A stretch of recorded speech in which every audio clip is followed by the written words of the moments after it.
কারো মনে ইতিবাচকভাবে বা কারো মনে নেতিবাচকভাবে সাকিব আল হাসান কোনো না কোনোভাবে থেকে যাবেন বাংলাদেশের ক্রিকেট প্রেমী মানুষের কাছে।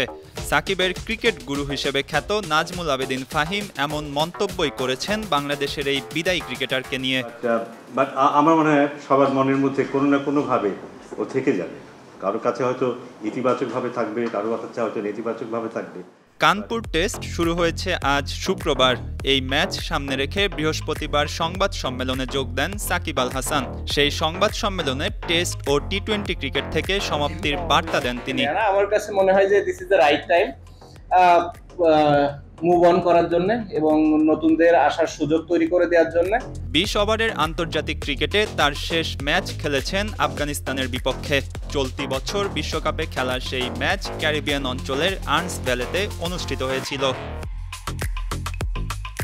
সাকিব সাদা পোশাকে ইতি টানার আশা করছেন দেশের মাটিতে।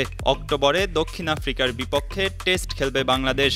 মিরপুরে অনুষ্ঠিত সেই সিরিজের প্রথম ম্যাচ দিয়েই 17 বছরের ক্যারিয়ার শেষ করতে চান এই অলরাউন্ডার।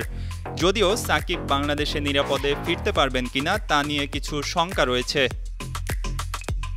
বৃহস্পতিবার বিকেলে বিসিবির বোর্ড সভা শেষে পরিচালক নাজমুল আবেদিন ফাহিম কথা বলেন সাকিব প্রসঙ্গে।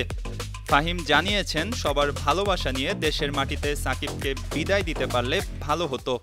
শেষটা ভালো হলে খুব ভালো হতো। শেষটা ভালো বলতে ঘরের মাটিতে যদিও রিটায়ার করতে পারতো খুব ভালো হতো। সবার ভালোবাসা নিয়ে যদিও রিটায়ার করতে পারতো খুব ভালো হতো। তবে সাকিবকে নিয়ে বেশ আশাবাদী এই ক্রিকেট কোচ ও বিশ্লেষক। অবসরকালীন সময়ে বিশ্বের ফ্র্যাঞ্চাইজি লিগগুলো খেলতে চান সাকিব। সেখানে পারফর্ম করে আবারও সীমিত ওভারের ক্রিকেটে ফিরতে পারেন বাংলাদেশ ক্রিকেট ইতিহাসের অন্যতম এই সেরা খেলোয়াড়। মঈন হাসান, 52 টিভি।